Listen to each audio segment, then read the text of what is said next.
Hey, yo, it's me, Pops Fan Marmalade, and you're watching the Comics-Related Madness Network. Uh-huh. So come get some. CromCon. CromCon.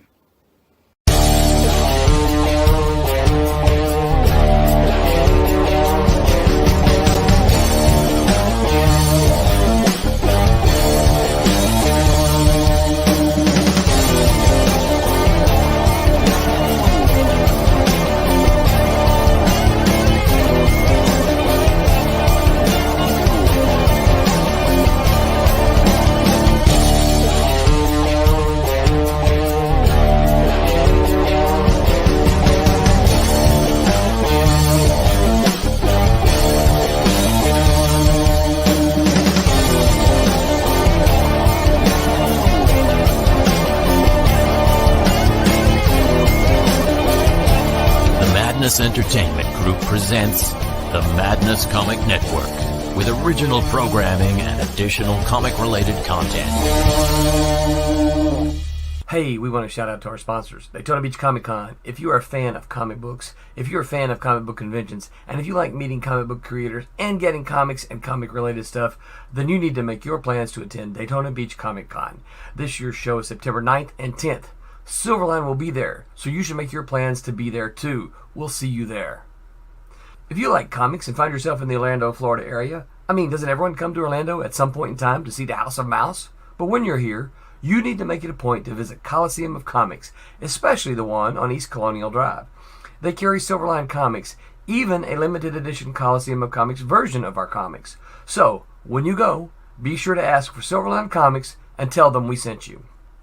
OCD stands for Orlando Collector Deviants. OCD, Steve and Trish, they're a family of geeks who promote geek things, particularly those around the Orlando, Florida area.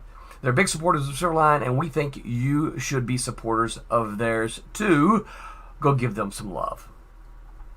If you are an independent comic book maker and you need to get your independent comics made, you need to look no further than Kablam Digital Printing. They print our books, and they do a bang-up job. They're not only trusted by Silverline, but many, many independent comic book makers. Head on over to kablam.com and see for yourself just how easy it is to have your comic printed by them. And tell them Silverline sent you. Hi, this is Tim TK, host of That Silverline Show on Tuesday. Join us at 11 p.m. Eastern, 8 p.m. Pacific every Tuesday night as we discuss pop culture and the joys of making comics. Hi, I'm Barb Kilber, co-host of Silverline's Wednesday Wham. Join us each Wednesday night as we discuss comics, literature, movies, and anything else that may catch our attention. I'm Roland Mann, and I host Silverline's Silver Sunday. Join me every Sunday at 8 p.m. Eastern as we make mine Silverline.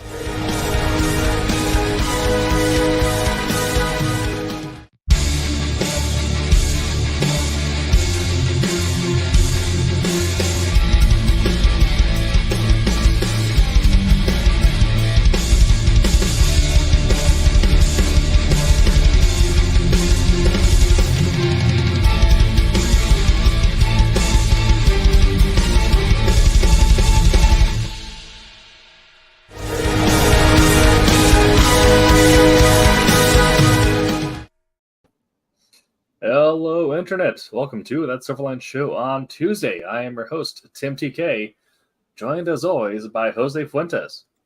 Hello. David Rios. Hey there. And Cassisi Harris. Hey, hey. And we are talking about how you can market your horror comic tonight.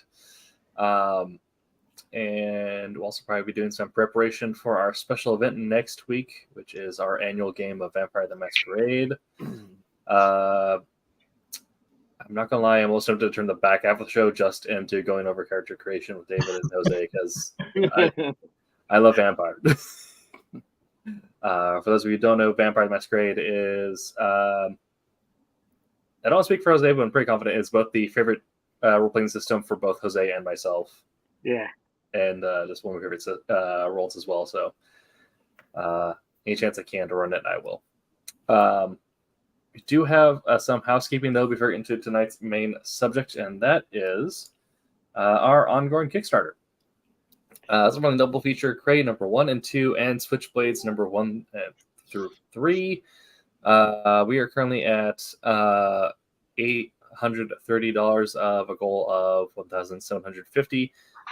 We have 11 days to go, so if you want to help us get over that hump, head on over to Silverline Comics, or head over to Kickstarter and type in Silverline, and you'll be brought right to it, or head over to silverlinecomics.com to find it on our front page. We do have a little ad for you all here. Hello.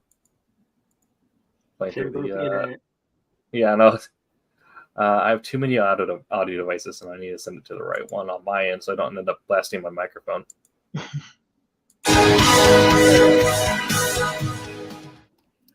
Hi, I'm Roland Mann, and I am the head honcho at Silverline Comics, where we love making comics. And I'm here to tell you about our next Kickstarter. This is our 27th Kickstarter. Believe it? I know I can't. 27. That means we have successfully funded and shipped and fulfilled 26 before this. So I'm telling you, before you even hear anything, pledge with confidence. But I'm going to stop yakking. Here I am to tell you about the first of our books on the Kickstarter. Take it away, Roland. Switchblade is the story of Scott Nathans. Set in New Orleans, Scott is just a small-time boxer hanging out, trying to make day-to-day. But he gets fed up with the justice system when a couple of killers are let loose by the justice system because the policeman forgot to read them their Miranda rights. And everyone knows that they killed this little girl and did nasty, despicable things to him.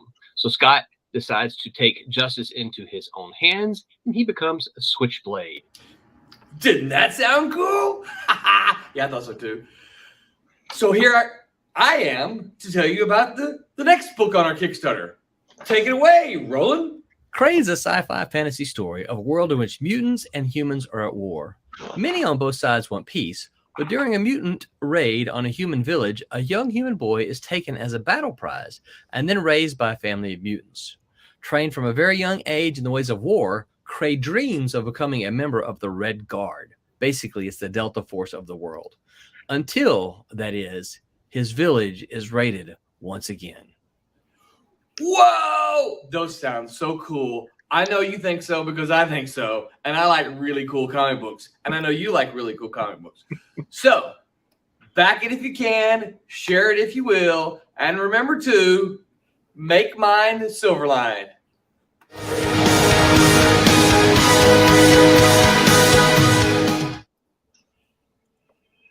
So yeah, that is our current ongoing Kickstarter. As we have mentioned several times before, there are, of course, special rewards for backing at higher tiers, as well as a cover inked by one Mr. Jose Fuentes. Penciled cover, penciled. Oh yes, yes, cool. One of the Cray covers I penciled. Yes, I believe it's cover B, right? Yes, sir. Number B. Yep.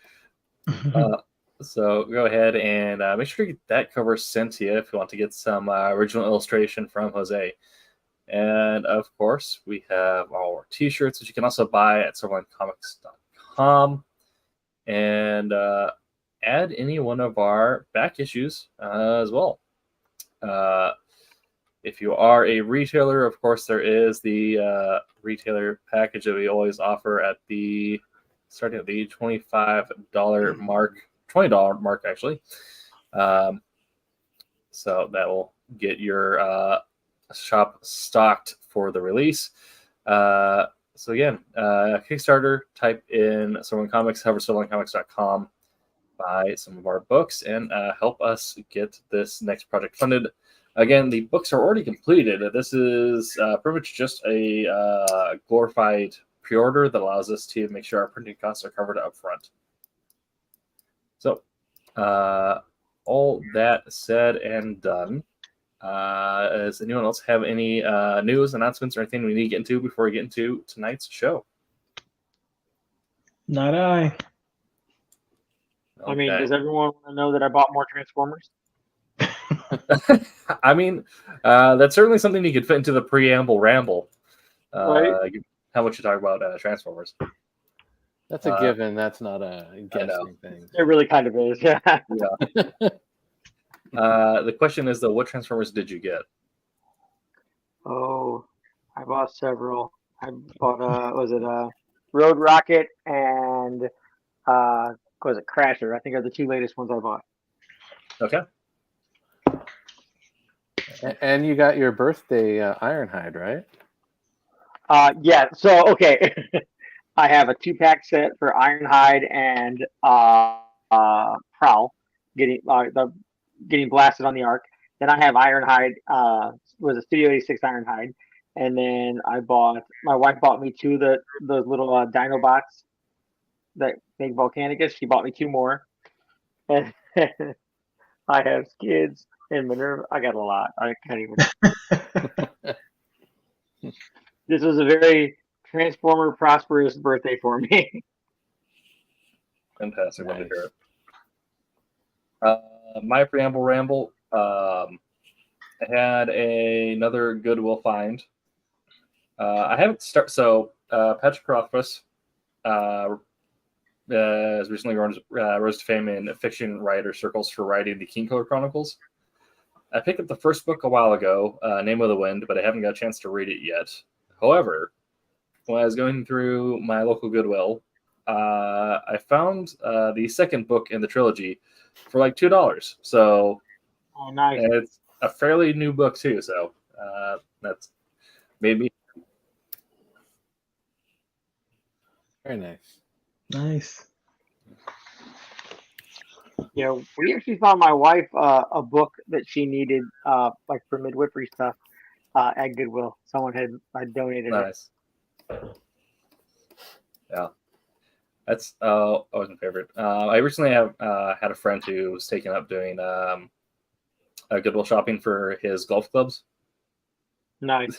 A bunch of burners. Yeah. Those are the ones you chuck into the pond. Exactly. Yeah. Yeah. If you shank it just right, you're going to shatter the neck, but that's fine. Right. Yeah. Okay. We don't have anything else for the preamble ramble. Into tonight's episode. So last week we talked about horror comics, and well, we've been talking about horror comics for a little bit, but we've established a couple things about creating horror, what makes a comic horror as about or a horror subgenre, and the general appeal of the genre, causing you to get that adrenaline rush, making you giving you the psychological effect of having faced a fear even though you have not actually done so. But your brain doesn't know the difference, so it gives you the good chemicals. So tonight we're talking about how you as an independent creator can actually go about and market those comics, how you get yourself seen by an audience and rise above some of the noise you might find, or even just get someone to pick up your comic. So the first thing I want to talk about is a tie into another episode we had recently with Pops on, talking about social media and online presence. So I'll kind of be answered by with a open up the general questions, as we've all established that we're all at different places with our own digital presences. Some of us have all to different degrees, and then some people are a digital hermit like Jose. Proudly, yes. I wear that shirt with pride. So I want to talk about a lot of comics now, however, especially for independent, rely on having some sort of online community or online communication just to get something pushed out there, just in front of some people's eyes. And look at that from the lens of horror comics. So if you're trying to build a community, if you're trying to build engagement, but you're working in the horror genre, what do you think will make that different than you would interacting with more traditional comics like capes or action adventure, anything like that?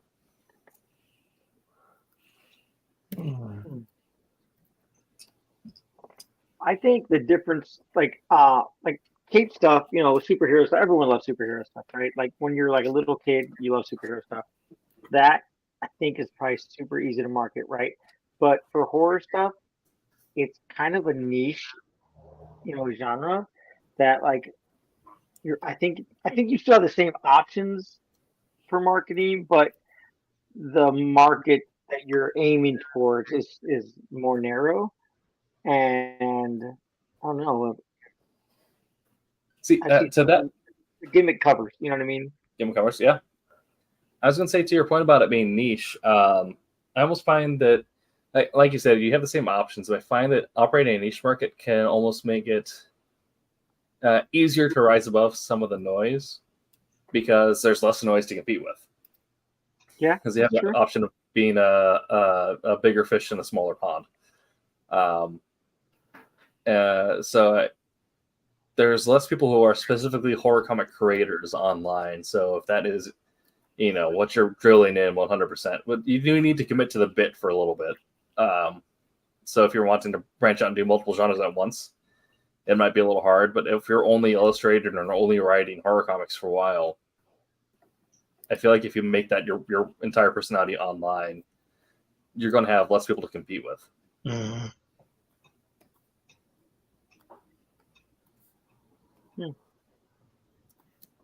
I wonder, though, in that particular niche, it's hard to be original now.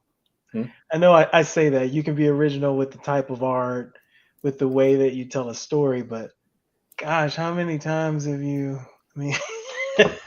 it's either going to be gory, it's either going to be a monster, I don't know. And maybe because I'm not a horror person by, choice, but I guess you could say the same thing about an action movie. How many times are you just going to shoot a gun at somebody to kill them on a revenge spree? I don't know. Right.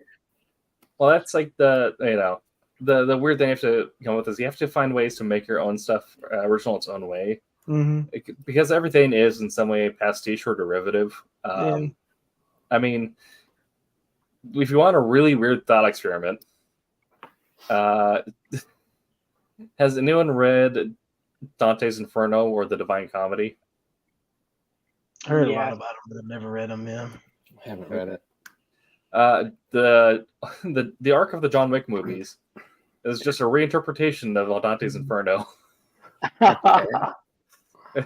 The man losing the memento of his wife and venturing into hell and then being guided by different spirits until his own death. Mm-hmm. I never thought about that. Now I'm never going to watch that movie the same way. Right. It's really weird to... They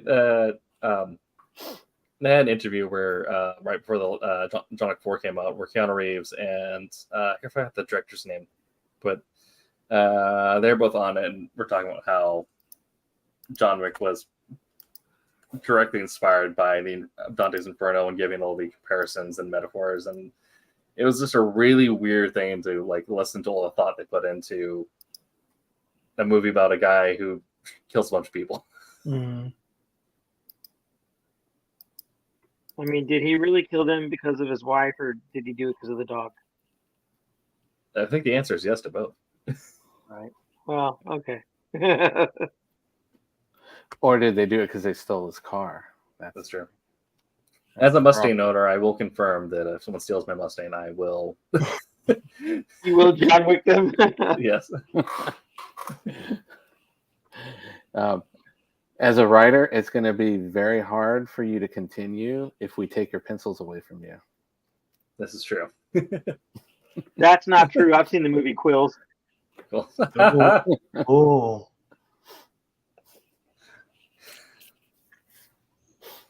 All right. Just so you know, people who haven't seen it, you need to watch it.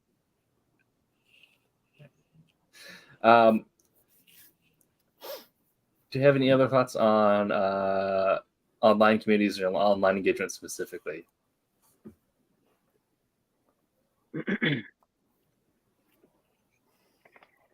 I don't know. Because I'm so not into like as much being like social media stuff. Like I have my Facebook, I have my Instagram, and it's like pulling teeth trying to post on them or to follow people, and I have to go read their stuff, and I'm like, can you just say it to me, please? It's gonna be another one of our episodes. We just sit down with Jose and make you create a Threads account and go. I don't know about comics, but would you say in recent years, the closer you can get to reality, I think like a Blair Witch Project or something, the closer you can get to, like kind of that is it real? Is it not marketing?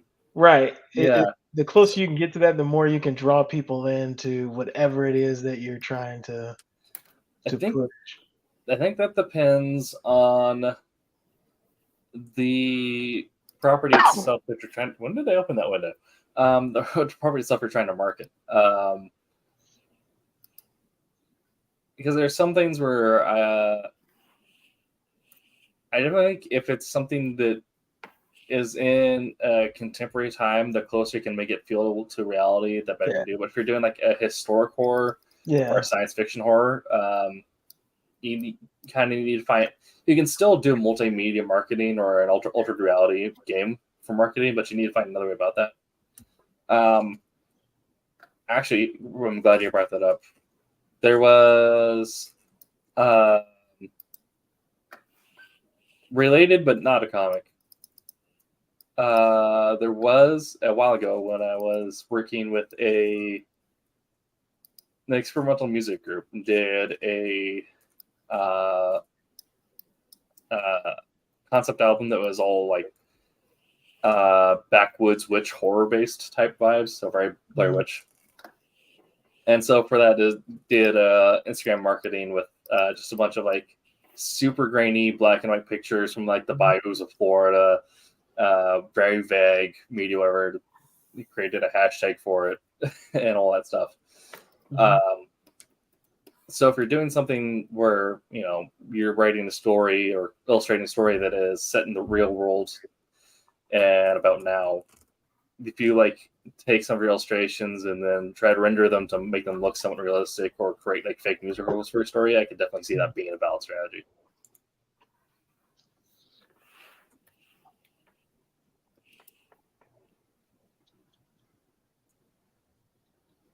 I'm so bad at All right.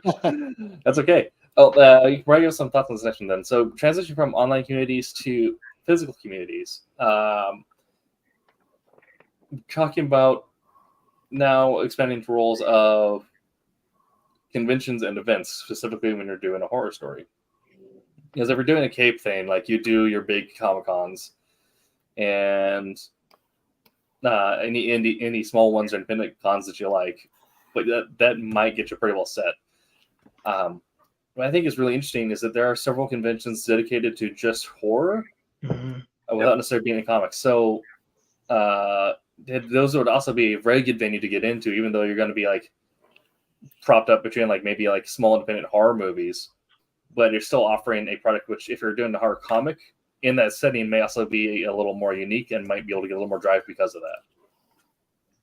So you get some pretty good people going to, like, because I did Day of the Dead Con, which is in Georgia, and that is like, horror like themed basically, because they had a bunch of, funny enough, they had the lady from My Dream of Jeannie there. I wouldn't consider her horror, but she was a delight.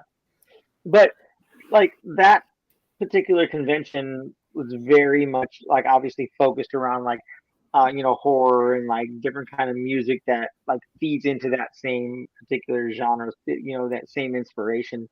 And I was there tabling with a friend of mine who had horror books, so I was doing sketches there of that nature. But like if you've never been to one like that, a horror convention one, it's it's pretty hype, man. I wouldn't have thought that the amount of people that came to the show would have been as great as it was. It was pretty big. And maybe because like that's not as much as I love like horror books, and like I've mentioned before, I love gothic horror. I never really did a convention with that particular focus before. So like doing that show, it was actually pretty cool, and like talking to people who that's the thing. Like I do it because it's I love comics. You know what I mean? Just all around comics. But these people, like, that was their focus, and that was the one thing that they did, be it artwork or like the horror movie genre like stuff. It was pretty interesting to go to. Like I definitely felt like a fish out of water because I didn't actor dress like any of them. I went there with the comic guy, and everybody's dressing like leather and spikes and all kinds of stuff, and I'm just like, this is the neatest thing I've ever been to. Well, if you think about, how long some of these horror themed interest groups have been. I mean, think about like the, Fangoria. How many decades has Fangoria been around? And the book, yeah. Magazine, it's a magazine, right? It's magazine, yeah. And a lot of the cons and things are built around that. So, yeah, that doesn't surprise me. When you're talking about the amount of people, it's extremely popular, and it's been popular for a very long time. And then you've got some of the horror stuff blending in with some of the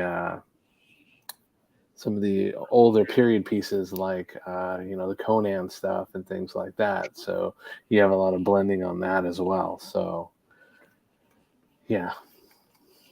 Some big interest there, and a lot of cons. A lot of people really get into it. You kind of see a lot of the people who cycle through. They spend their time on the superhero stuff, doing a lot of the cosplay, superhero stuff, and then they shift to the horror stuff, and and sometimes they'll shift to the Ren Fair stuff, and yeah, there's a lot of cross interest there between the different mediums. So it's very cool.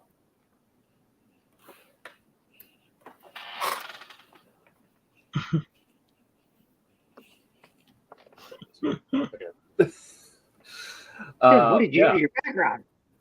I have a green screen, so I figured I might as well use it. I completely forgot that that's what that was. Is that talking over your shoulder? Who is that? That kind of reminds me of Dan Brereton's stuff. I don't know who did the illustration, but it is the cover photo for Vampire Survivors. Mm-hmm. Yeah. Because you look like there for a little bit like you had lost a transformer and you were looking for it. So peeking around Jose's room, yeah. Yeah, exactly.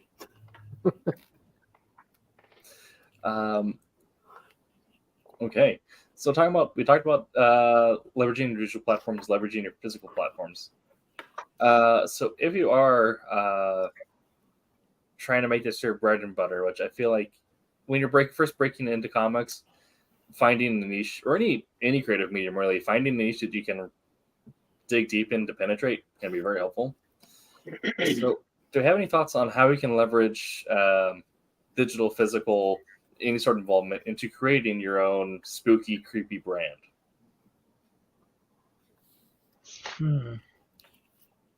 I think that you need to not just focus on like just trying to scare people with like having the art that's scary.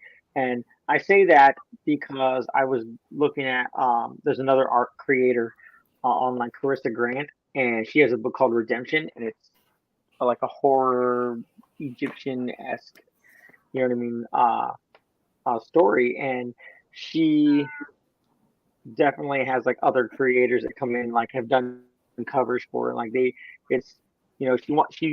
feel that the covers are very macabre, and in like the feel of it, like the dark colors. You know what I mean? But she doesn't just do like promote that for her company. She also does like chibi. Okay, so one of the main dudes is Anubis, right? But she has like a chibi Anubis, you know what I mean, plushie, chibi Anubis stickers, like or more almost kid friendly esque. So they're still promoting for their horror book, but slightly kind of bridging into to bring other like younger readers in if that's something they're interested in, or even just the vibe of those particular types of stickers. You know what I mean? Like just like the different merch that you can bring in for your books, for your for your genre, or the book that you're trying to crowdfund, the book that you're trying to put out. Just I guess diversifying your merchandise is what I'm saying. I can say that one of the things, one of the styles that I really liked was the Darkstalkers video game. Yeah. I mean, it was, it came out at the height of, Street Fighter, with the Street Fighter Alpha 2D cell animation, and was the system that actually brought that into play. And they had such an interesting take on the monster designs and the special moves that they did. I don't know if any of you have actually gone through and really looked at it, but if you look at it, for example, Dimitri the vampire, if you think of Street Fighter and you always think about, hey, here is the the fireball, and they just throw the fireball out. If you look at Dimitri, he actually transforms from a human looking to a full vampire with wings as he's doing the move. And Morgan, I believe when she does, like, she backs up, it's like all these little creatures are by her feet and flow, and there's a lot of huge amounts of information and things that they've put into these moves to keep within the theme. So that's, to me, is a great example, because you're marketing to a bunch of your at the time teenagers and that who are big, huge Street Fighter fans, but you're bringing this horror monster element into that to give a whole new dimension on that. So some pretty cool. I've never played it at all. Mm-hmm. It's been pretty popular. They've had they've had in the US, I think, 3 games, possibly 4. They brought some of the characters into the main Marvel versus Capcom games, stuff like that. So yeah, it's been pretty pronounced, and the Puzzle Fighter and stuff like that. So I've seen them all, never played them. Yeah. Well, it does mention, like they said, really good marketing there. Anytime that you can find something that's currently popular in a zeitgeist that you can capitalize on and then make it into your own, you'll usually end up doing well for the moment. So we had that whole moment where late 2000s you had very over-the-top action movies were very popular. So then we ended up getting I, Frankenstein, like Dracula Untold, the Van Helsing movie with Hugh Jackman. Mm-hmm. I actually liked I, Frankenstein. I thought that was great. It was interesting. The Tempted Monster Universe from Universal. Yes, yeah. So close, man. I was so semi-excited for that. Like, yes, please do something with it. Honestly, I just want somebody to do something with the Legacy of Kain franchise because it's just sitting there. Dude. Yes. Like, make the TV show, make some new games, give Something. me the comic rights, something. I think that was one of the first games I actually beat. That's a good one. That was like, was it Soul Reaver? That one, not Legacy of Kain 2? Yeah, Soul Reaver. Yeah, Soul Reaver was one of the first games I ever actually beat. Yeah. And if you've ever watched our streams before, people that are listening in and whatnot, I've mentioned that I don't do well playing video games. I like to play them from time to time, but I'm never good at beating them. That was that one meme of someone's like, so you play games a whole lot? And, yeah, I play them almost every day. Are any good? Nervous sweating. That's pretty much me. Well, I played Mortal Kombat against a friend of mine. Yeah, I knew a couple of brothers. The younger brother was literally a fighting game phenom. He's a video game phenom. But he beat me at Mortal Kombat 50 games in a row. Jeez. So I'm like, all right, I'm not that great, but he went and he played, just to give you an example, the Street Fighter Alpha as Ken on the hardest difficulty and never got hit once. He perfected every single level. So in my defense, he was a phenomenal player and all that, but I'm kind of a little bit up in this way here, Mr. Jose Fuentes corner. I'm decent, but there's a lot of people. At least I'm honest about it. When I play games like Call of Duty and stuff like that, I let people know if it's people I haven't played with before, like, just so you know, I'm here for the average. I'm your handicap, just so you know. Don't expect much from me. Okay. Well, sorry about the tangent. how's your Arc server doing though? Because that's something I know you have been grinding. That makes me cry right now because Arc officially closed. Oh yeah, that's right. They're moving over to Arc 2 or whatever it is. Yeah. Arc. Well, no, not Arc 2. That's still years later because they're dumb. But they're doing a new version of Arc under the Unreal Engine 5. Yeah. And that's supposed to drop towards the end of October. Okay, so we'll have for some time for Jose to get a fresh start on that. That's right. Yeah. And I sort of know what I'm doing in that game, so just so you people know. So back on our main topic. I blame Dave.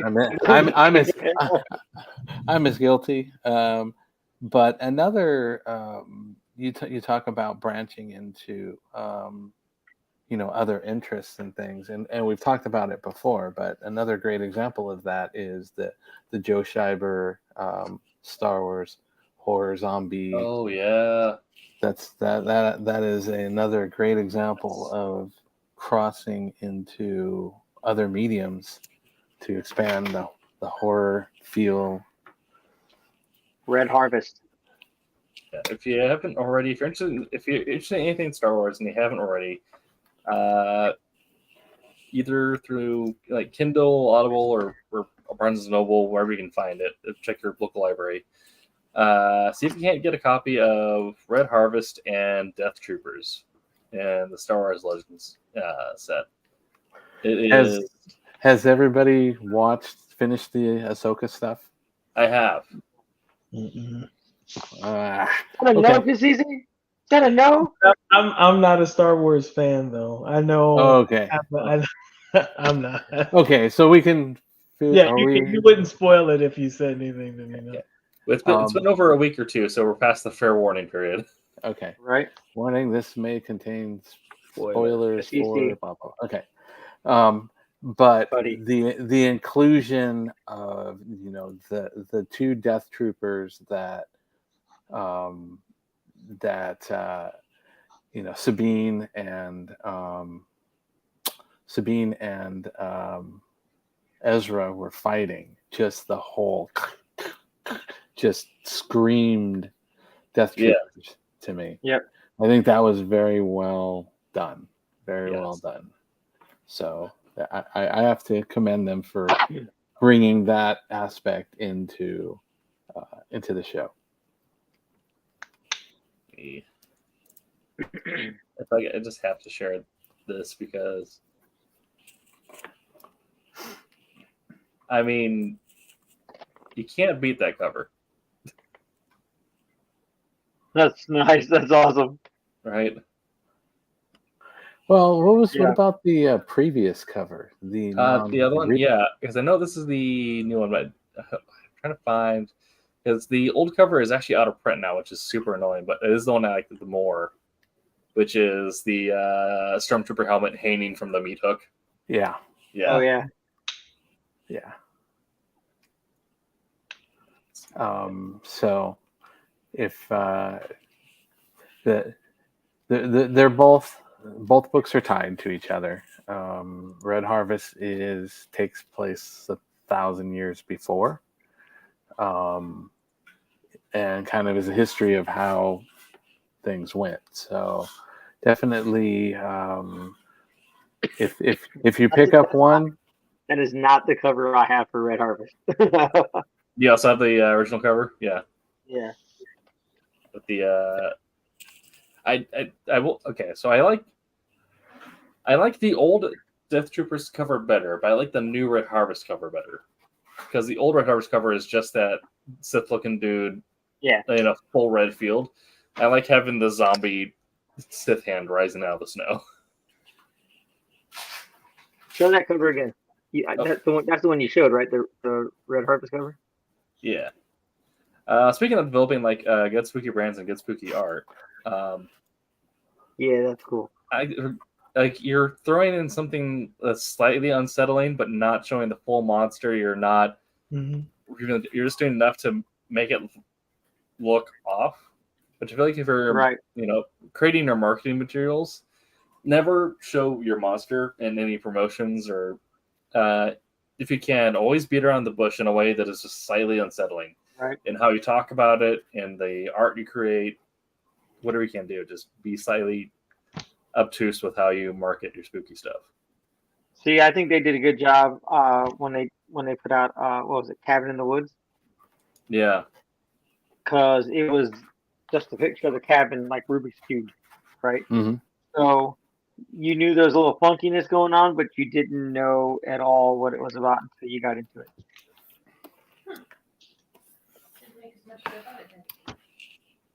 That was some cool, to me, cool marketing.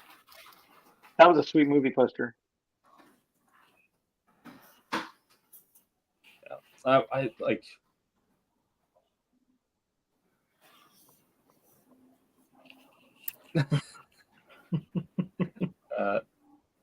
Yes.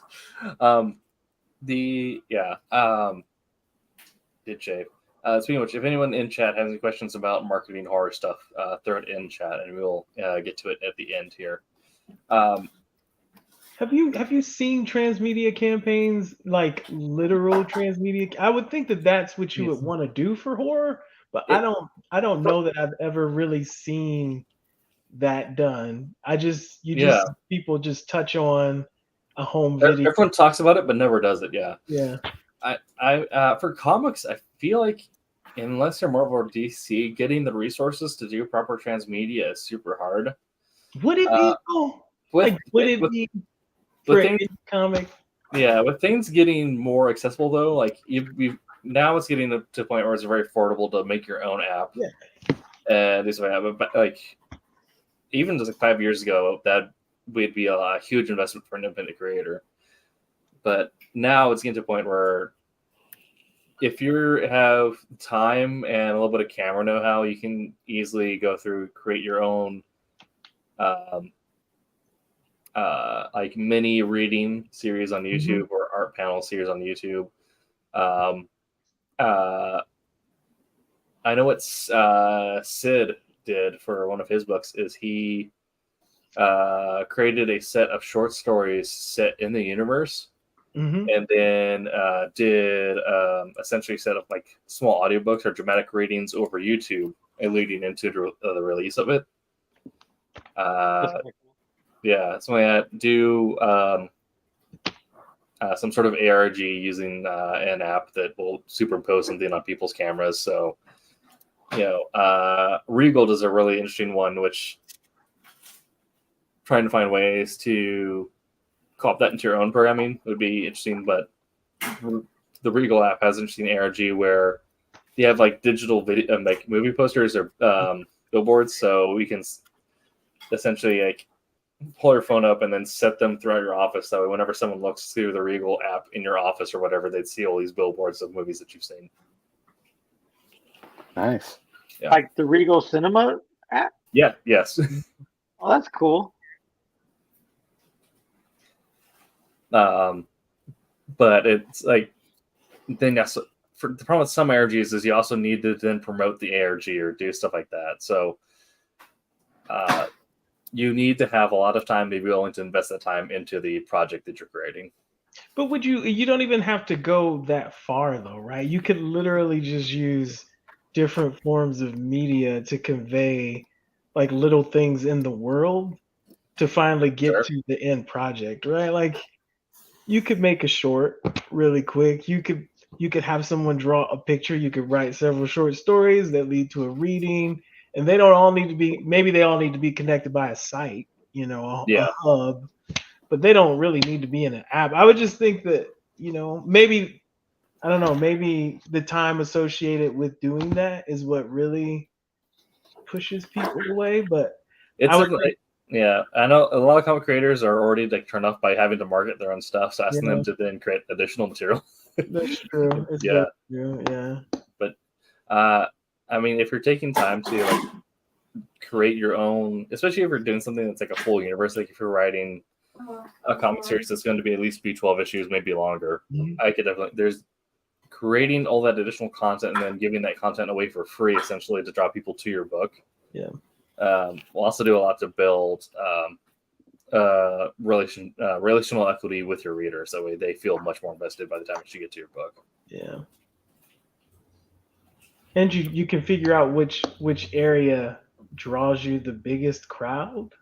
Yeah. I feel like when you first start out, you may not know that if you just try and stick to like the conventional route. Mm-hmm. But you could tap into an interesting market of folks, if you dip your toes in all those different ponds at first and then just concentrate. I don't know. Yeah. I don't know. Definitely.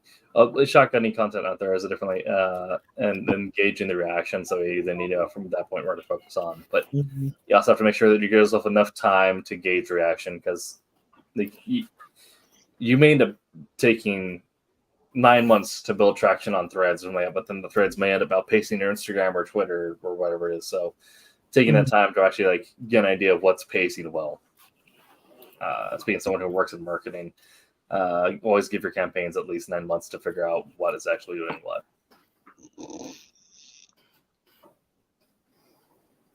Is that before? I take it as you said 9 months. Is that before like kickstarting or crowdfunding your project? 9 months. I mean, if you have the foresight to do so 9 months ahead of time, I definitely recommend getting that far ahead of your material. Like you don't want to be like a full year out, but 9 months is a good enough time to develop good organic traffic.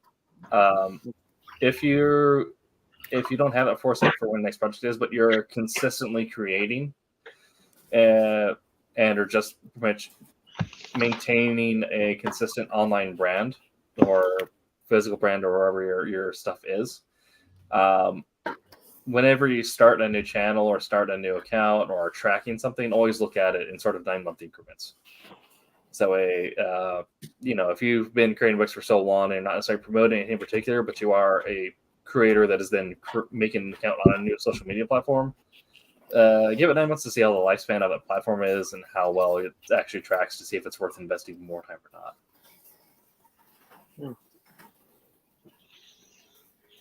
I will say the worst thing for me to do is, like I said before, was to post stuff on social media, because as just not to be a content creator, but like just to post stuff to get my name out there as an artist. And like I said, it's rough, especially when I'm in the middle of projects. You know what I mean? I know people are like, "Oh, I'm working on something. Here's something I did earlier." And I'm like, oh, I gotta post it again. But like, having to post my own stuff, like it's on. You laugh at me, Cassisi, but it's. I understand. I understand it completely. I do. Meanwhile, I'm over here and I'm making TikToks minimum weekly, cross-posting YouTube shorts, doing my own video editing. Right. Actually, you can clip some highlights from my most recent stream. And not to myself seem old. I did just recently learn how to do reels, so on Instagram. There you go. Couple months ago or so, I had to ask my daughter. As long as you're not asking her how to download a PDF, I think you're good. No, I got that one. For the most part, like utilizing my computer as a tool, I can do social media, like internet-y stuff. Oh, sometimes I feel like my dad. Right. It is a weird thing, but if we're thinking about it, like social media is just another layer of tool. It's just back in the day, you had the town board or like the community board where like at the local coffee shop or at the post office, even you had the town board with all the job postings, and then the community board with all the community events, and then if you're putting something, you post it there. Now this essentially is just that, but on a grander scale, with the ability to build an even bigger community. The nice thing about being a creator now is back in the day, you're pretty much creating just for people in your suburb or hometown, and then if it's spread out, fantastic. That was the whole zine section of the 90s. Now you could spend $5, get a WordPress website, make a zine on there, and be popping in Dubai. If you take care of it well enough. Nobody knows you in your neighborhood, but in Dubai. Yep. Okay. Dubai's on my list, Tim. We need to go to Dubai.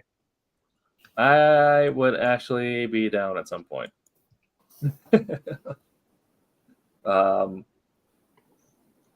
Yeah. It's on the list, buddy.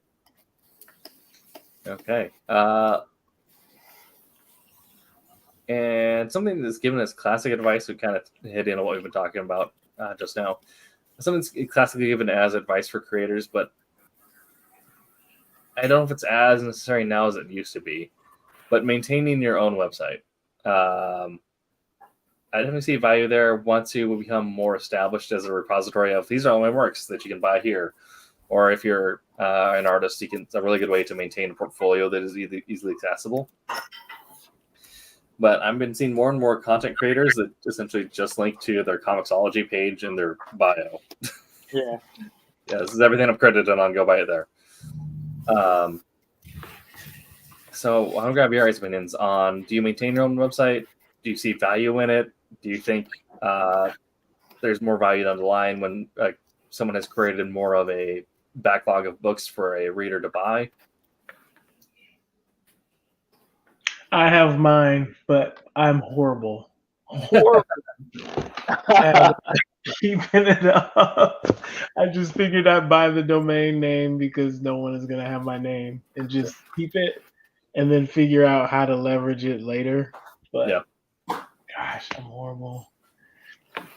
Yeah, me too. I've already had this conversation with Tim. He knows. Yeah. One of the things.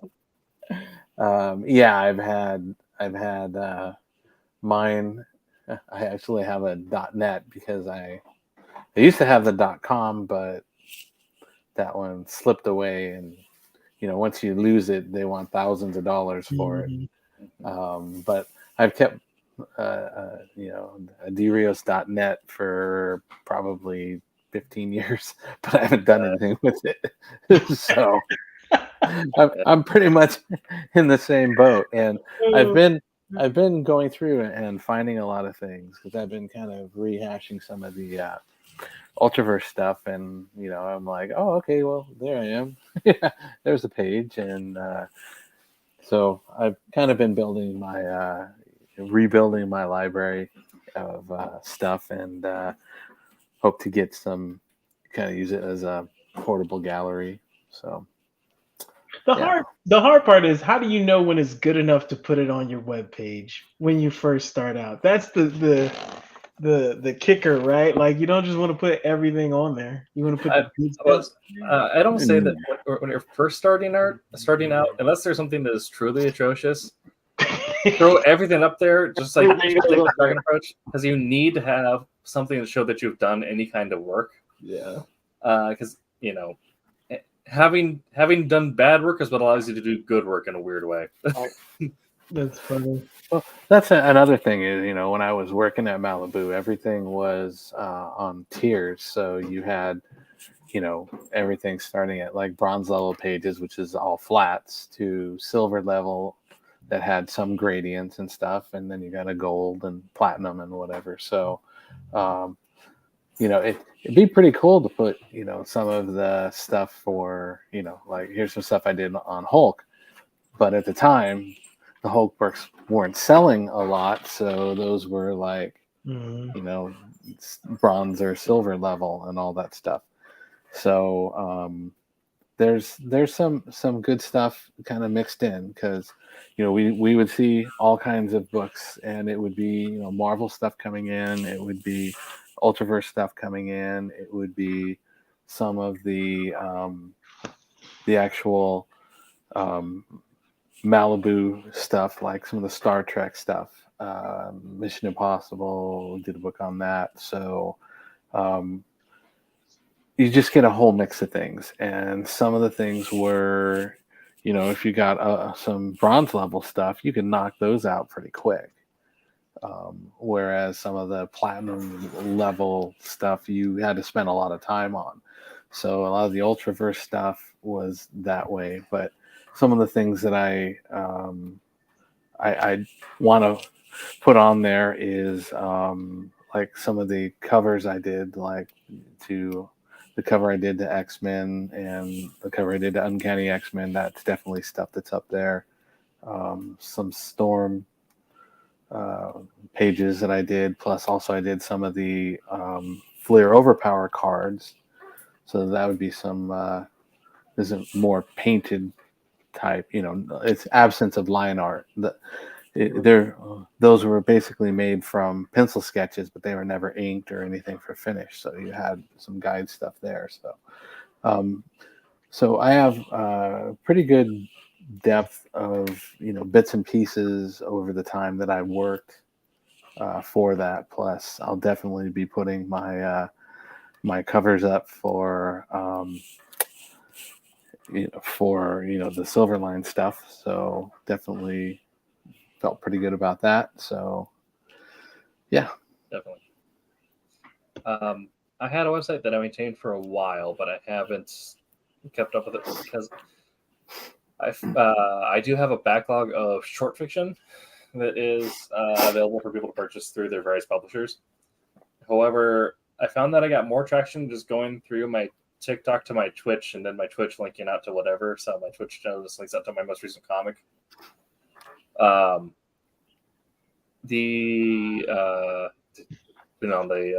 I'm depending on the game I'm playing, because some games get no viewers, but I had before I got into comics, I was a short fiction horror writer, so all my stuff was horror themed, and I had a very spooky brand essentially. So my website was a lot of black, gray, and dark red. The first thing that someone got, if you are maintaining a website, if you have something and you have something to sell, very important, have that thing available on the front page above the fold. That should be the first button that people see. So when people first got on my page, they had my anthology that had a just black bound cover with the skeleton of a dead Pidgey bird on it. Okay. Their skeletons look weird, so I'm like, perfect. That's the one. Yep. Also, this was available to me when I was taking photos, and because I didn't want to hire a photographer or pay for stock art at the time. And with the item description to buy now, and then they had the about the blog and all that. But yeah, the only thing advice I can really get from maintaining a website, because Google changes stuff so frequently, is that have your stuff that's available for sale be the first thing people see, so it is just a very easy click for them. And if you do update some kind of blog, do it at least like once a month or something, just so Google sees that your site is active. But I didn't see the value there for myself, even with a small backlog. So track your traffic and see what works out, because Right. if you do some other sort of media, then it might be more efficient for you just to send people through there.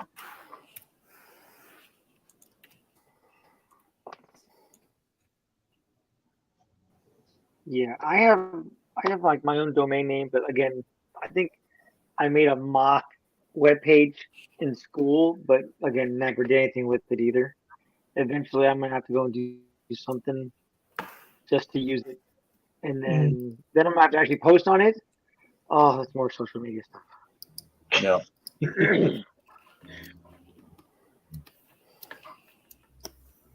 Like, why does social media have to have it? Actually, social media is great, like for comic books and whatnot, because you can easily promote a book. You can easily like introduce the book to the world and whatnot, whether people are paying attention or not. But your level of exposure is so much better. It's so much work. Yeah.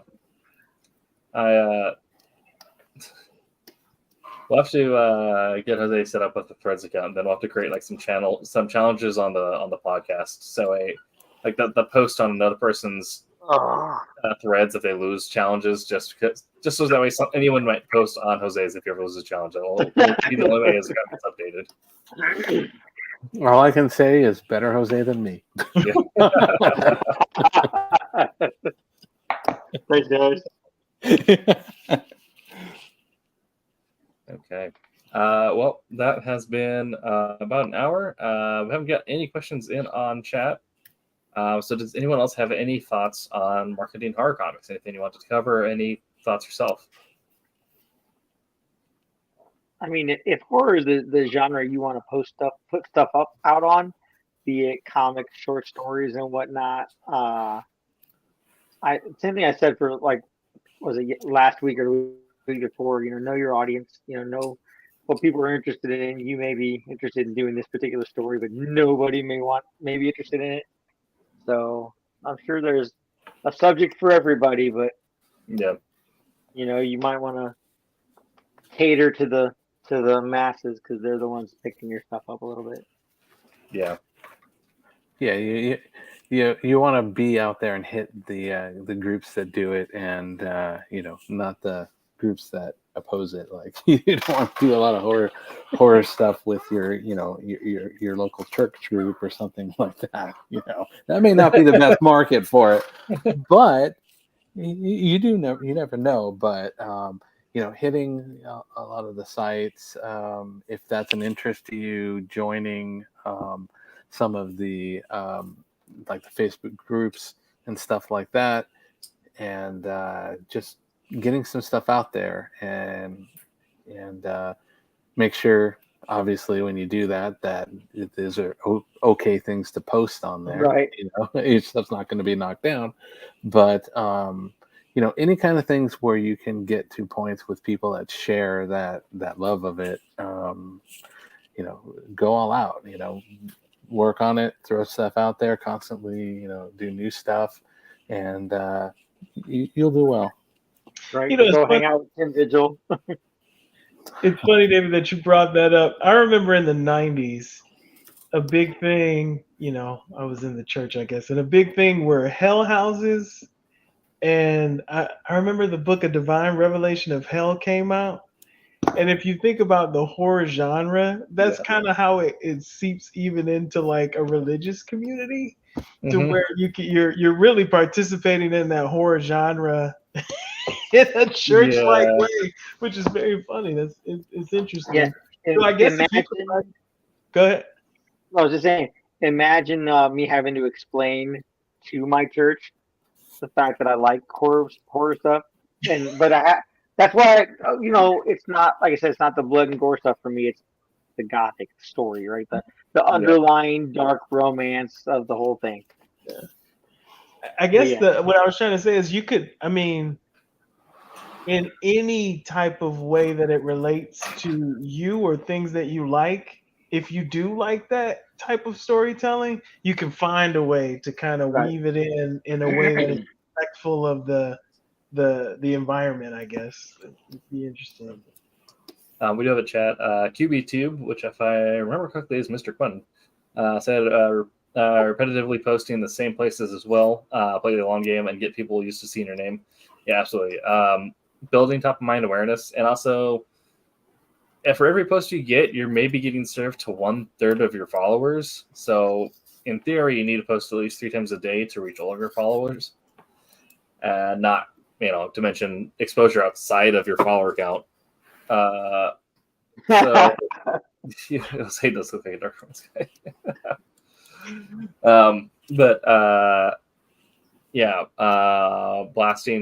Blasting socials and like hitting the same platform again and again and again.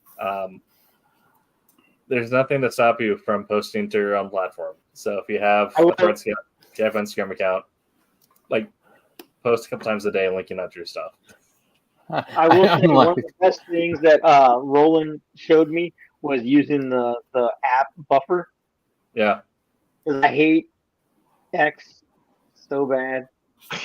Twitter, X, it's so bad. It's so toxic. But I can use that to post on Facebook, on LinkedIn, on Twitter, and just schedule my post, and it'll like zap it through the interweb, like on the timetable I ask it to be. Yes. So I'm just wondering how people have time for that. I never have time for that. I will say that using apps like Buffer or back in the day TweetDeck, may she rest in peace.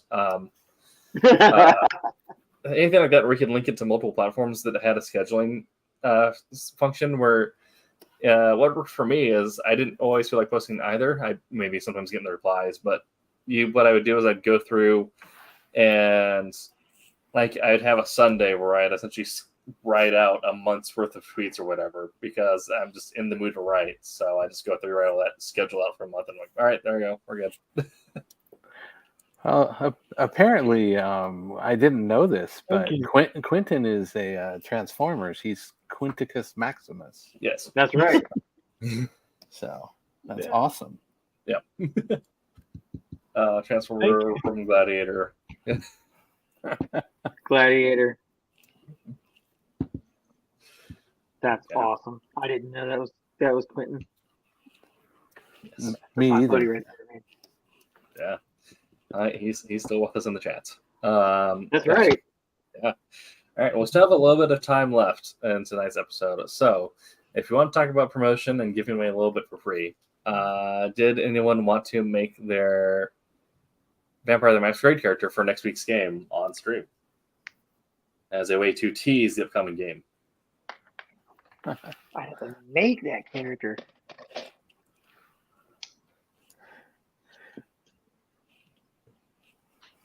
You just want the entire world to see how bad I am at this, right? I think Jose's jumping on it because he's eager to bite. Yeah, good job. Oh, see, now I got to put my iPad away. Give me a minute.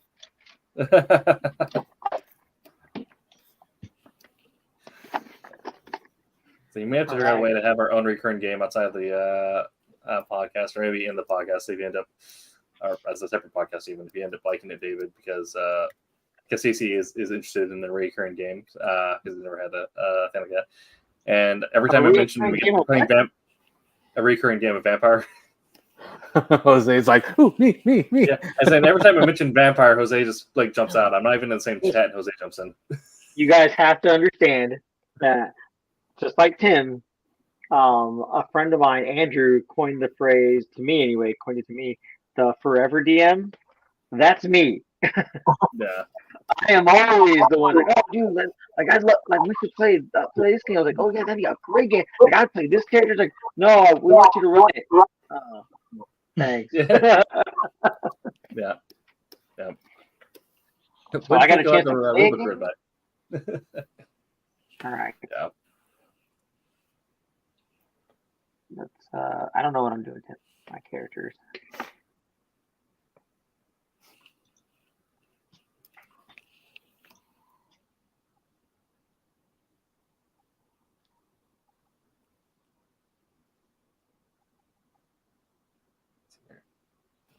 Jose, are you able to share your screen when you get in there?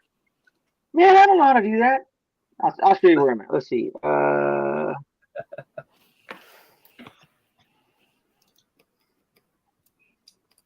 Present? Yeah. Share screen. I'm not sure what's going to happen. You should be able to select just the specific tab. Okay.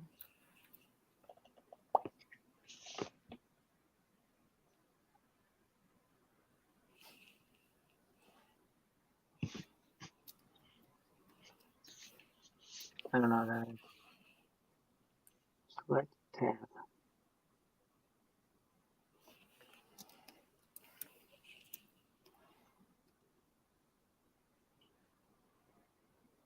Okay. Oh, gotcha. All right. I'm new. Give me a break. Okay.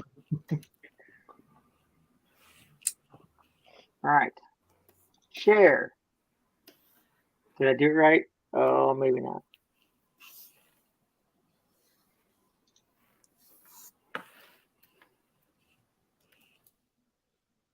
Of course, I broke the internet.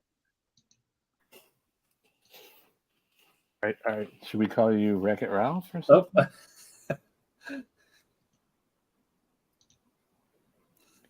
I think Jose just crashed his. Well, we have to do that off stream. It's like, hit this. Uh-oh. Oh. So, do you want to? Is there anything else you want to promote? Like, what's coming up on the next streams, or while we're waiting for Jose to get back? Yeah. Well, the next stream is. Oh, there he is. Vampire the Masquerade, and then the one after that, our actual Halloween stream, if it is available. If not, it'll be whoever can make it in. I'm talking about.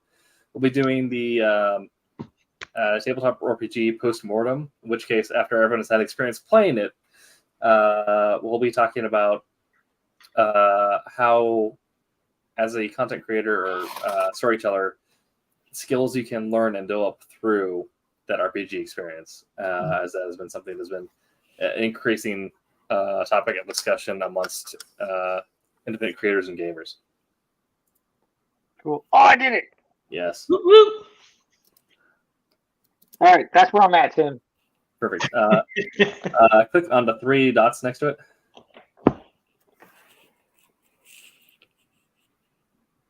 Okay. Edit character.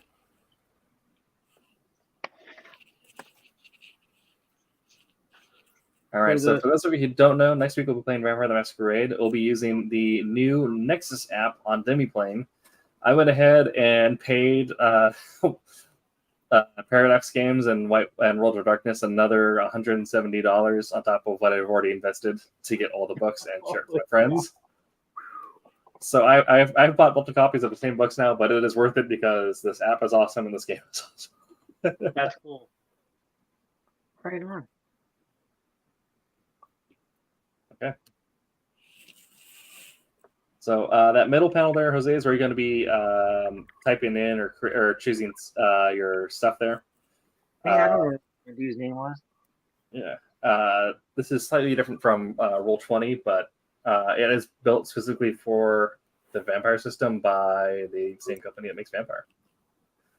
So, for now. Go. I believe we should be a childer for this one. Yeah.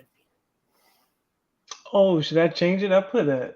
Were you a neonate? Yeah, I put a neonate. Oh, yeah. It should also be a childer. Oh, man. Okay. And then, Jose, you can select one of those portraits if you wish to, upload your own, or just wait until later on.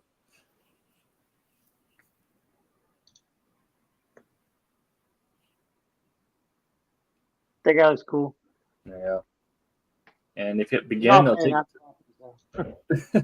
if you hit begin, it'll take you to the next page.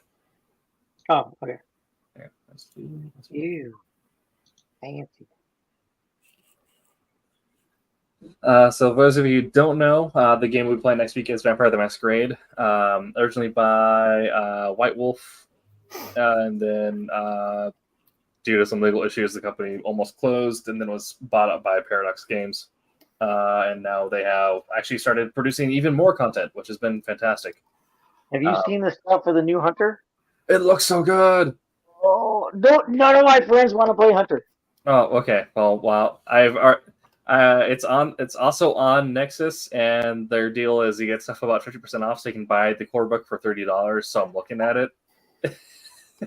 I was like, all right, I'm gonna have to run a Hunter game because I love Supernatural as well, and if I can have my players be the Winchesters, absolutely.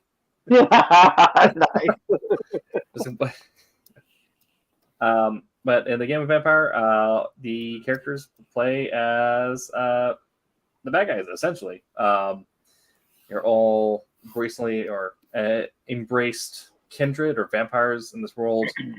And they've had several decades of world building that goes into it. Stuff. Nope. So these are the bad guys. These guys don't sparkle. You do not sparkle. You do it. You are playing kind of. Yeah, you're playing morally gray because you want to maintain your humanity. Because if you lose your humanity, you end up going full beast. But no. Attributes and skills. Yep. But no, if you go on sunlight, you burst into flames. And so when you click into one of those, it'll then pull up your sheets to assign that stat placement. So I got to click on the. Yep. So click on that there, and it'll ask you which one to put it into. It's telling me I got 4 points to spend. Is that what it's saying? Yeah. So it uses the classic set alignment plane, which is everything is preset. So it's the 4, 3, 1, right. And then I'm open to however you want to assign your skills because I think they all lead to interesting characters. If you want to do jack of all trades, balancer, or specialist, I think they all lead to an interesting mechanic if everyone kind of does something a little different.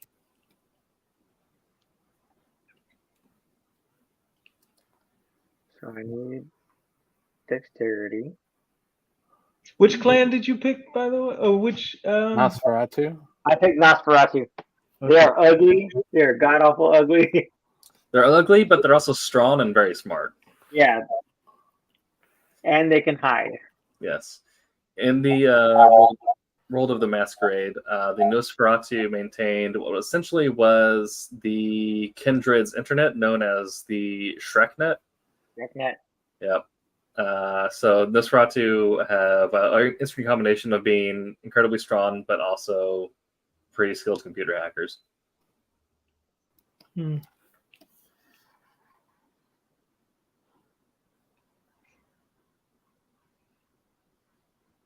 Yeah, in fact, if I recall, during Vampire Trivia Night, that was one of the only questions I missed. Oh, yeah.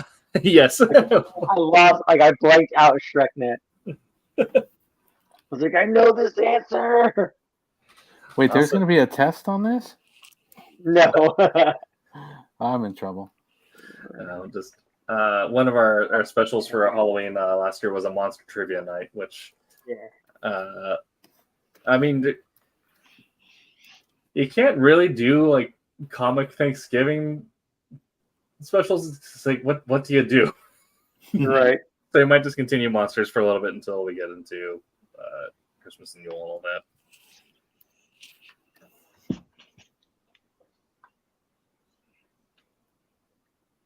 All right, so go to 4 strength and 3 in resolve and stamina. So Jose is going to be something of a tank here. Mm. With, Somebody has to be. physically, yeah.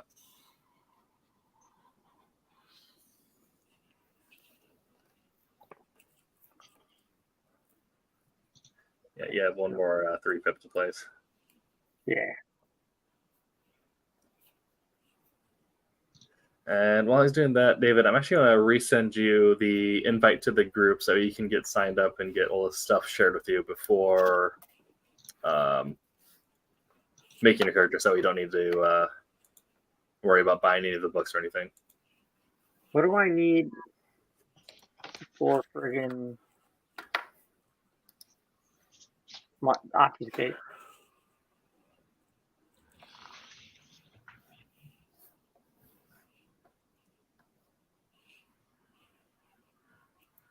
It's interesting to see what other people would pick. Yes. So typically when I do a game like this, is we do what's called a session 0, which is everyone gets around the table and rolls up characters. Kind of hard to do when you're all in different corners of the country working on a podcast. But that is one of the joys of it, is everyone gets to see like, oh, that's a cool idea. I want to do this. And then people start like working in like their backstory with each other. Like, oh, if you did this, then maybe we met at this point. And that's why we're working together. Right.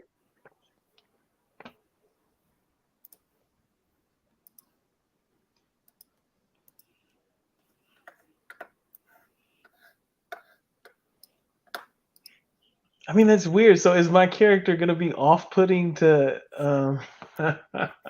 That's really interesting. That's You're Salubri, right? Yeah. You would only be off-putting if you activated certain levels of your power. Yeah. The other thing might be weird is if you were like... I think the first 2 levels of it or whatever, you don't have, nothing happens. But like once you hit like 3rd level or something like that, or maybe it's the 2nd level, all of a sudden your eye opens up. Yeah. And also like most characters in the world of Vampire is interesting that they've created reasons for why people of all different clans might end up working in the different factions that aren't necessarily where their clans are home to. So not also Lubri are members of the Sabbat, but it would be interesting to have, and Orlando is an Anarch state, so to have a full-blown Sabbat believer show up in the middle of Anarch territory. It's like, what are you doing here? Get out. Is there any advantage to, when you create your account, tying it to your Facebook, Twitch, or whatever, or does it matter? I don't think it matters at this point, other than the ease of login. I went ahead and tied it to my Twitch just in case they do Twitch drops in the future or anything like that. Okay. Okay. Skills. How do I click on skills somewhere? So you just choose if you want to Jack of all trades, balance, or specialist, and then it works the same way as attributes. So you'll click on the pip value and then click on the skill you wish to put it into. Okay. Yeah, specialist gives you that that 4 pip, and then option. Balance gives you a lot of things sitting around 2. Right. Yeah. I think we'll go Jack of all trades. Okay. See what happens.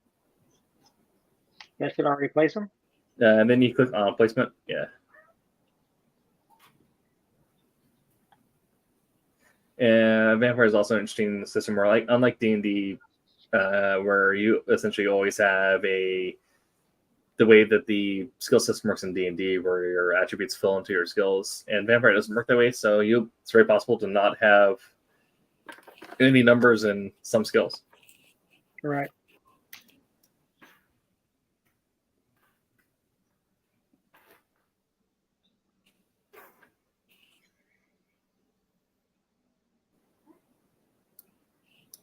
That was Nikki.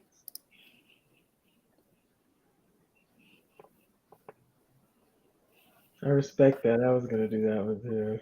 Yeah.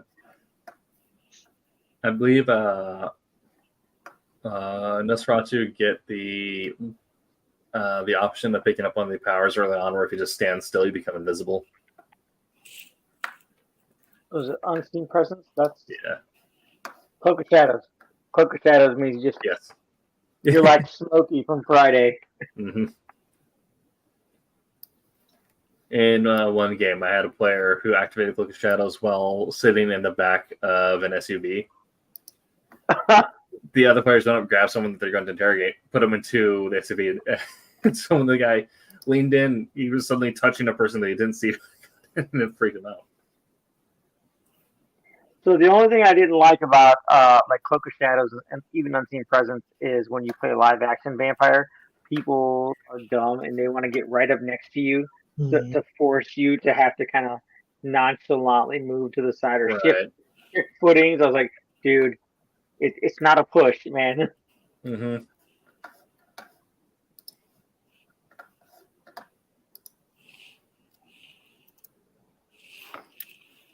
Yeah, that's something that was, I found rather interesting was how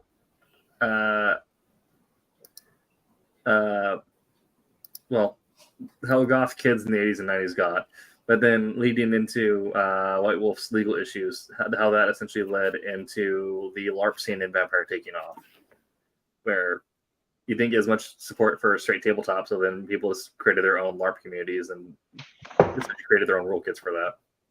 Right. So I believe David also had some experience with that as well.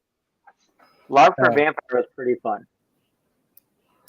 Yeah, like I said, I did it one night. It was a lot of fun because I was totally in character. But as I mentioned, into that night, I actually went into full blown allergy mode. Oof. I'm oddly enough, some cats, like I have 3 cats, and we've had like 5 different cats, no problem. Some cats just send me into allergic reaction. Yeah. And also, I was in a house that they were doing construction, so there's a lot of sawdust that made that worse. So at the end of the day, I was sitting for like an hour and a half trying to get my breathing down and everything. Jeez. So, but the rest of the night up until that point I had a lot of fun, and it's just completely being that character and kicking, my normal self to the side and let's just go for it and see where it goes. Absolutely. Tim, give me a form of fighting. For brawling, let's civic specialty. Ooh. I mean,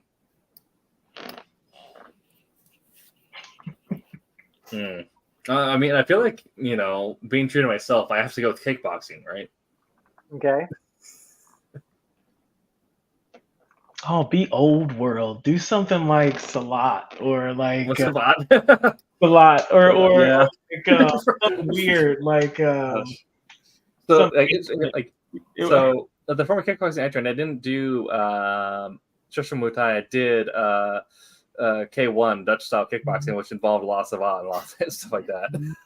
or do like some Burmese kickboxing or Yeah. something like that. Something like weird. I don't know. It's so funny. Oh well, don't listen to me. Do what you want to do. It's I'm open. You know what I mean. Yeah. All right. There you go. Quentin says, I think it means Brazilian Jiu-Jitsu.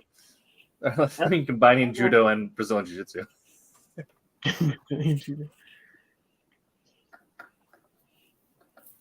I don't know. Jiu-Jitsu. Jiu-Jitsu, yeah. Quentin needs to find time to hop on next Tuesday and play. Yes. Okay. Oh man, what's? I'm trying to remember the name of Brazilian kickboxing now. It's what looks like dancing. Oh, capoeira. Capoeira, yeah. That'd be kind of cool to see. Right. Is it coming into frame of Nosferatu doing like a handstand overhead snap kick to the ear? And everybody, I get to sing. We all get to sing in the rota. Ba-da-da way. And you just you just throw it out to people. That'd be so funny.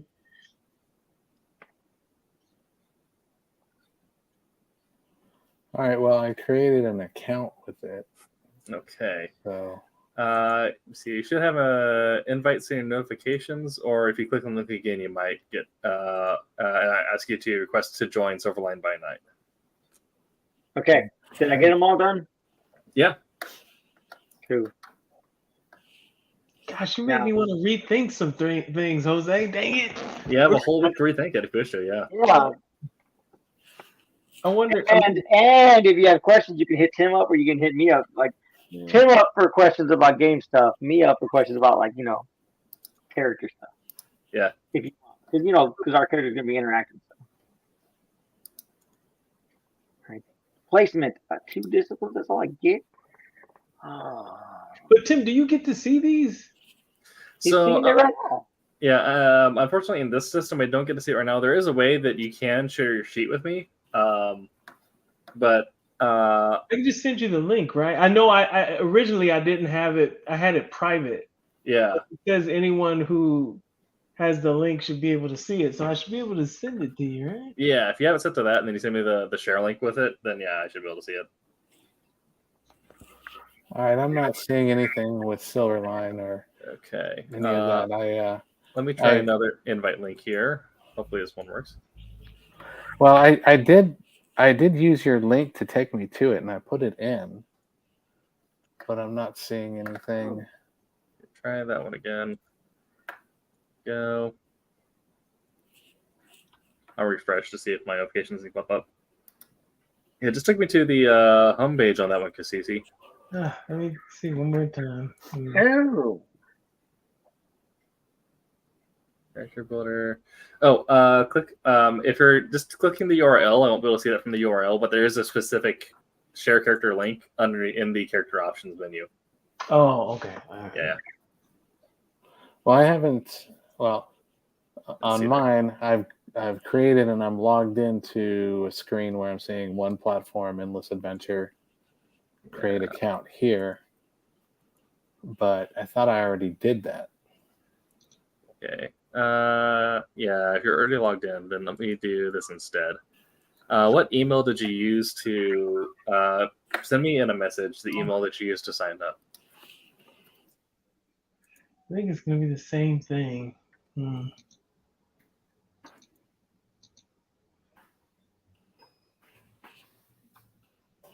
Yeah. It still took you to the home. No, it's loaded for me. I can see it now. Okay, let me do this.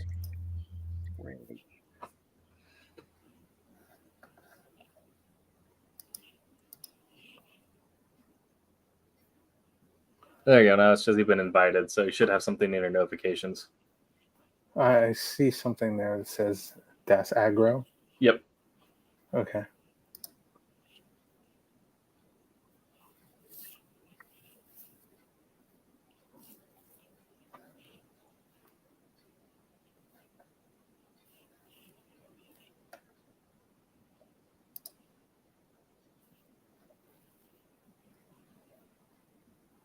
Yeah, there you go. Sorry, I use my. That's a name I use for a lot of my stuff. So. That's all right. Okay, so let me turn on. Go. Yep. Players joined your adventure. Go, Right. And content sharing. So now, when you go to create a character, David, you should have access to all the options. Okay. Okay, so we just looked at, we kind of talked over it, but for those of you also interested in what will be happening next week, Jose went through and picked out his powers. Sorry. Sorry. As Kindred, your clan, your bloodline has access to different vampire-like abilities. It kind of goes beyond some traditional vampire lore. A lot of it is inspired by Bram Stoker's Dracula and all that, but some of it goes into the more eccentric vampire lore that ended up getting made as more and more fiction got written. So your theming can go all the way from something a more classical side like a Dracula or Vlad Dracul, all the way up to insane like Lost Boys or Castlevania, if you wish to. Now Jose is looking at his predator type, because not all vampires eat the same way. Some of them are picky, some of them do different things, and so those will each give you something that will affect your gameplay a little bit, as well as how you roleplay, how you eat.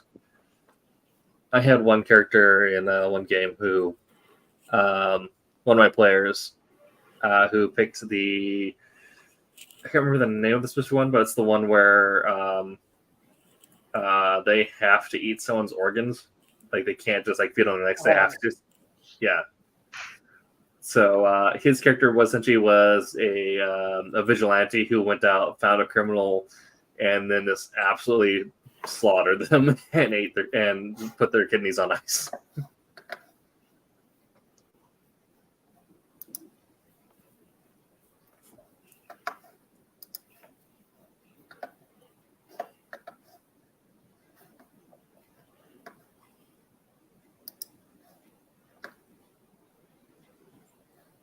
And next week as well, Roland Mann of Silverline fame will be joining us as well, returning to his character. Will he make it? Yeah. That's a great name. Really good name. Who is a Ventru. He's a Ventru Osiris.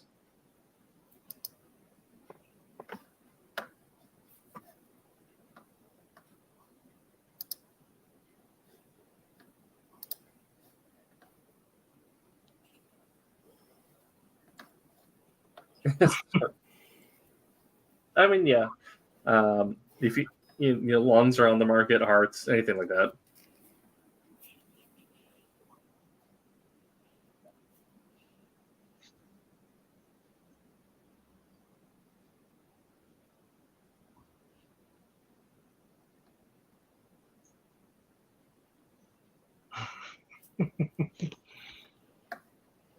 Just after talking like, yeah.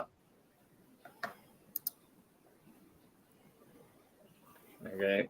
Jose picked up the pursuer predator type, so oh my gosh, that's dark. He likes hunting people down. Yeah, I have to hunt them down. Yeah. Just remember, you just got to be faster than the other guy. Yes. And the way that Cassisi's been questioning his character, he may be the guy to beat. He may have to be a little faster than Cassisi. I don't know. I kind of gave. I intentionally wanted to give my person the ability to be self-sufficient in that dark world, but at the same time, I'm probably the more moral person. I would be, yeah. Jose is going to get you. Yeah. Well, that can be interesting dynamic that might form there. Is that is something that a lot of young kids struggle with in the lore, is maintaining your humanity while also acknowledging that you are now a monster. Mm-hmm. And so you might have some older characters in your coterie that are like, nah, kid, just eat the kid. It's fine. I struggled between a Salubri and a Thin Blood. I thought those were the two that were that would probably be more mentally. Salubri used to break down into two different branches, right? You were I don't remember what the ones, but there was the healer cast where they used aspects of the healing of their power. Then there was the warrior cast, which took a different power called Valoran, and they were just man, they were crazy. Yeah, I think I think the warrior cast kind of got wrapped in with the Banu Hakim. Yeah. At this point, yeah. Yes, I'm pretty sure. But there's a lot of lore to vampire. I mean, we don't have to know it when we play, but there's a lot of lore. If you ever got into it, I got into playing vampire when it first came out. You know what I mean? Yeah.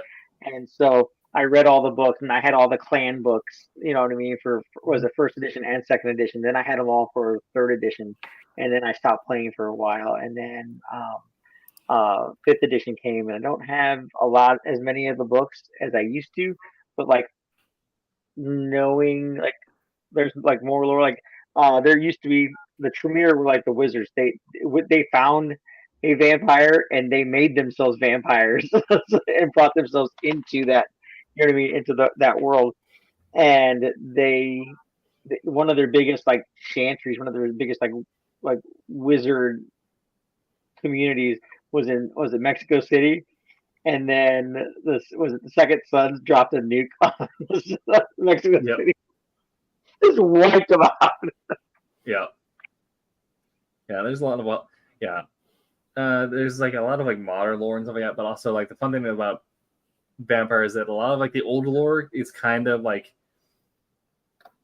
either like intentionally repressed by the Camarilla or is like legend passed by Sabbat. And a lot of modern stuff is kind of cloaked in shadows because both the Kindred and the Second Inquisition want to keep the general public unaware of what's happening.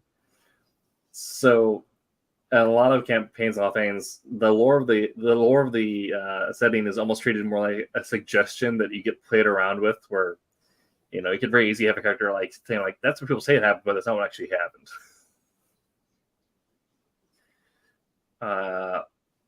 Like there's a whole bunch of contention about who the first vampire actually was, if it was Cain or Set, and was Cain actually Set, or is there something else going on there? There's a whole lot of fun back and forth that happens, and as it passes in the lore. Jose and David, don't click on it now because it will take you out of your character creation, but because Cece can do it now. But the fun thing is that now that you have content sharing from me, if you click on the sources tab in the Nexus, it'll actually give you a drop down of all the current 5th edition vampire books that you can read through in the browser. I saw that. I didn't see him there originally, and then I saw him there today, and I was like, oh, okay, maybe that's what he was talking about as far as sharing and stuff.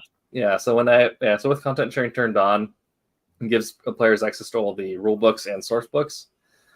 And those having access to those rule books also unlocks all the different options in character creation. So nothing should be locked if you want to make any changes. I mean, should I specifically be I guess they're all fit. Well, I see some 2nd edition books, but I should just be looking at the 5th edition. Some of the stuff has been recopied over. Yeah. Okay, yeah. Got it.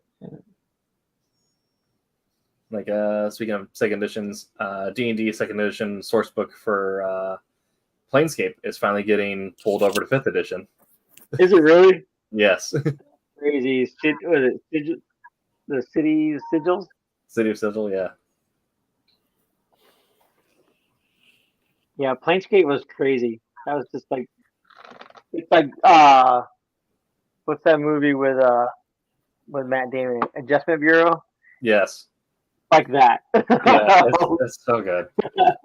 Someone was asking me about it. And like, there's a isometric RPG like Baldur's Gate that you can actually play set in Planescape called Torment, and they're like, that's interesting. I'm like, imagine a murder mystery, but everyone's on acid. Yep.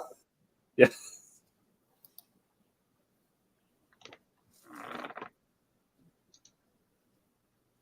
And so this is the page that I thought could have been cleaned up a little bit better, but your advantages and flaws can be merits, backgrounds, or lore sheets. That doesn't need to be in anyone in particular. So your backgrounds, you could spend all your points on wealth and a car if you wish to, or you could pick up a classic merit feat and be allergic to garlic.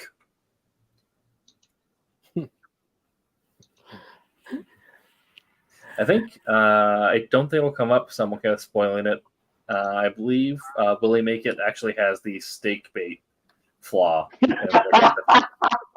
So normally when a kindred gets stabbed by a stake, they just get put into torpor and are unconscious until they can fully recover. If you are steak bait, you just die.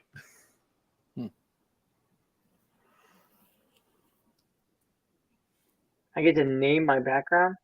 You do. Name my haven? Yep. I'm stuck on naming my character. So. That is sometimes the hardest part of an RPG. Although my favorite part about the fact that Vampire the Masquerade is, in the most part, a modern setting. And Brian. Brian. Brian from accounting. You vampire.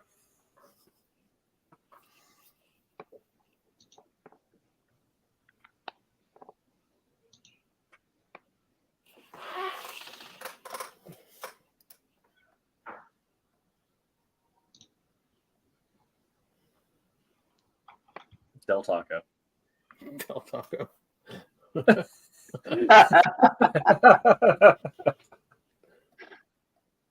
Got to get the branding in there. That's right.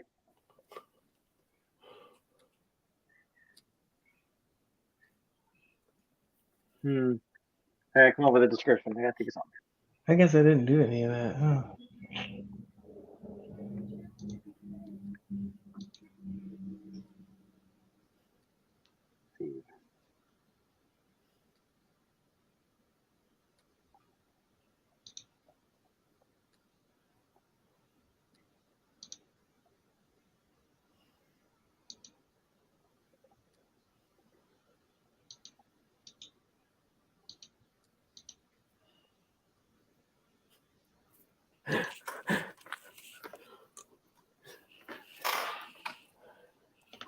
I got weird names going through my head, like Taste Bad. Don't eat me. Yes. Okay.